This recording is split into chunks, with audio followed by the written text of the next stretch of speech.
Nous bénissons le Seigneur pour cette opportunité de Noël, de célébration de la naissance de Jésus, le seul sauveur qui est venu dans ce monde sur la forme humaine comme toi et moi pour nous donner la vie, pour nous sauver de la malédiction que la négligence de notre grand-père Adam a occasionné dans nos vies.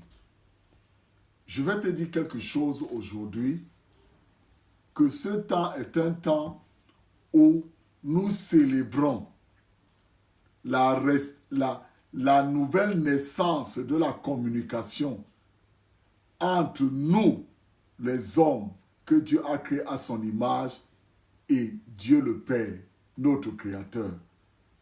Jésus-Christ est la seule voie par laquelle nous pouvons communiquer avec Dieu le Père. Voilà pourquoi la parole de Dieu nous dit quelque chose de très important.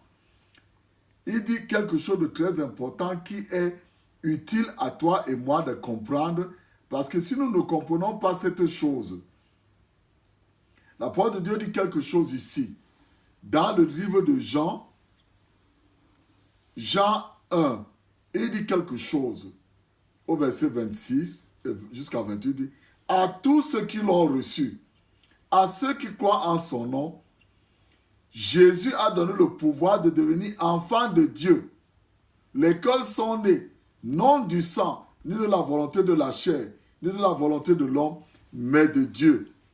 Et Jésus a été fait chair, et il a habité parmi nous, plein de grâce, de vérité, et nous avons contemplé sa gloire, comme la gloire du Fils unique de Dieu le Père. » Donc tu vois, frère, quand tu es en Jésus, tu communiques directement avec Dieu. Et tu as une destinée que Dieu t'a donnée. Quand Dieu a créé Adam, il n'y avait pas le travail. Adam avait le rôle d'entretenir le jardin. Oui, d'entretenir le jardin.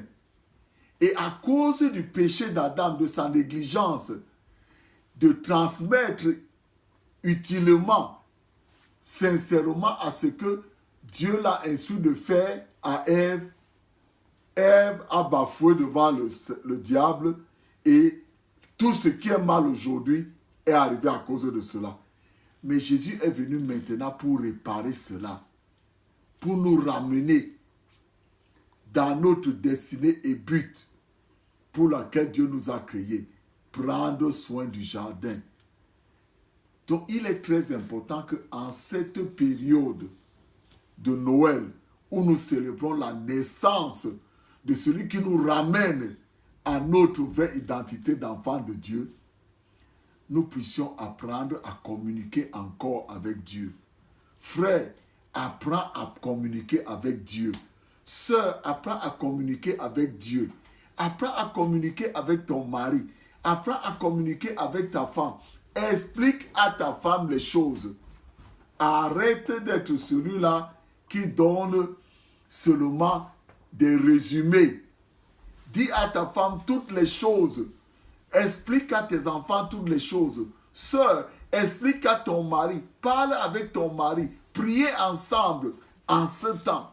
Invoquez le Père dans votre famille pour que ce nouveau départ de cette année où nous célébrons la naissance de Jésus-Christ puisse un nouveau départ dans ta famille, un nouveau départ dans ta vie. Prends le temps aujourd'hui. Dis le Seigneur Jésus, tu m'as sauvé. 2 Corinthiens 5, à partir du verset 16 jusqu'à 21. Tu es une nouvelle créature. Ne te souviens plus des choses anciennes. Tu es une nouvelle créature juste devant Dieu. Tu dis, Seigneur, tu m'as sauvé. Fais que je vive par toi, Jésus.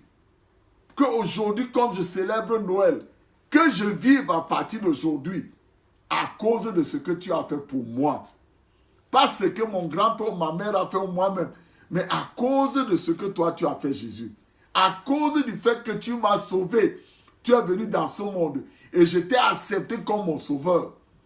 Seigneur Jésus, par ton esprit, fais-moi vivre comme ce que tu as payé, à cause de tout ce que tu as payé pour moi. Je prie que le Seigneur te bénisse cette année, en cette fin d'année. Je te souhaite joyeux Noël à toi et ta famille. Mais souviens-toi, communique avec Dieu, communique avec ta femme, communique avec tes enfants, communique en famille. Et que le Seigneur te bénisse. Au nom de Jésus.